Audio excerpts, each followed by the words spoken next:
ரோஹித் சர்மா வந்து பார்த்தீங்கன்னா வந்து ஆனந்தம் கல்யாணத்தில் வந்து பார்த்தீங்கன்னா வந்து கலந்து கொள்ளாதது வந்து பார்த்தீங்கன்னா வந்து மும்பை இந்தியன்ஸ்லேருந்து அவர் விலக போகிறாங்கிறது வந்து பார்த்தீங்கன்னா வந்து கிட்டத்தட்ட உறுதியாகிருக்குன்னே சொல்லலாம். காரணம் என்னன்னா, மும்பை இந்தியன்ஸ் அணி வந்து பார்த்தீங்கன்னா வந்து ரோஹித் சர்மா மாதிரி ஒரு மோஸ்ட் சக்ஸஸ்ஃபுல் கேப்டனையே வந்து பார்த்தீங்கன்னா, அவர் வந்து ஒரு கேப்டன்சிலேருந்து தூக்கி ஒரு ஹர்திக் பாண்டியா மாதிரி ஒரு யங் பிளேயருக்கு வந்து பார்த்தீங்கன்னா ஒரு கேப்டன்ஷிப் கொடுத்து அந்த சீசனும் நல்லா பண்ணல. இப்படி இருக்கிற ரோஹித் சர்மா வந்து பார்த்தீங்கன்னா, ரீசெண்டாக நடந்து முடிஞ்ச ஆனந்த் அம்பானி வெட்டிங்கில் வந்து பார்த்தீங்கன்னா வந்து ரோஹித் சர்மா கலந்து கொள்ளாதது வந்து பார்த்தீங்கன்னா வந்து ஏன்னா எல்லா ஒரு ஸ்டார் கிரிக்கெட் வீரர்களும் கலந்துருந்தாங்க விராட் கோலி தவிர. ஆனால் வந்து ரோஹித் சர்மா வந்து கலந்துக்காத வந்து பார்த்திங்கன்னா வந்து மும்பை இந்தியன்ஸ்லேருந்து ரோஹித் சர்மா வந்து பார்ட் அவே பண்ணிட்டாரு அப்படிங்கிற மாதிரி தெரியுது. இதை தவிர மும்பை இந்தியன்ஸில் வந்து பார்த்திங்கன்னா வந்து நிறையவே வந்து பார்த்திங்கன்னா வந்து விஷயங்கள் ஒன்று வரப்போகுது வருது. ஏன்னா வந்து மும்பை இந்தியன்ஸ் வந்து ரீசெண்டாக வந்து டெல்லி அணி வந்து பார்த்திங்கன்னா வந்து டெல்லி அணியிலேருந்து ஹெட் கோச்சாக வந்து ஒரு 7 வருஷமாக வந்து ஹெட் கோச்சாக இருந்த ரிக்கி பாண்டிங் வந்து டெல்லி அணிலேருந்து விலகிக்கிறாரு.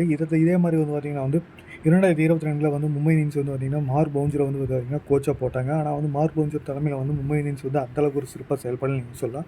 குறிப்பாக சொல்லப்போனால் மும்பை வந்து டீமே வந்து நல்லா பில்டு பண்ணினே சொல்லலாம். எந்த ஆக்ஷன்லையும் மும்பை நல்லா எடுத்தாலும் இந்த கடந்த ஒரு 3 ஆக்ஷன் வந்து மும்பையோட டீமும் வந்து நல்லா எடுக்காத காரணத்தினால வந்து மும்பை இந்தியன்ஸும் வந்து பார்த்திங்கன்னா வந்து கோச்சஸ் அண்ட் மேனேஜ்மெண்ட் ஃபுல்லாகவே மாற்ற போகிறவங்க மாதிரி வந்து தகவல்கள் இருக்குது.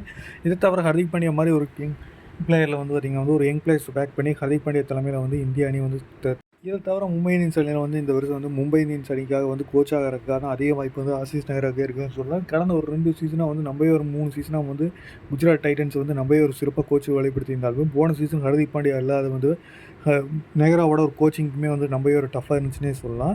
இதனாலேயே வந்து மும்பை இந்தியன்ஸுக்கு வந்து பார்த்திங்கன்னா வந்து புது கோச் தேவைப்படுறங்காட்டி மார்க் பஞ்சர் எக்ஸைட் ஆனதுக்கப்புறம் இதனால் மும்பை இந்தியன்ஸ் வந்து மறுக்கா ஹர்திக் அண்ட் நெஹ்ரா ஒரு காம்பினேஷனை வந்து மும்பை இந்தியன்ஸ் கொண்டு வந்து ஒரு இந்தியன் கோரை வந்து நெஹ்ரா தலைமையில் வந்து ஆரம்பித்து மும்பை இந்தியன்ஸ் வந்து மோஸ்ட் சக்ஸஸ்ஃபுல் ஃப்ரான்ச்சைஸ் தான் மறுக்கா மாறுவாங்க அப்படிங்கிற மாதிரி வந்து பார்த்திங்கன்னா வந்து தகவல் வெளியே இருக்குது.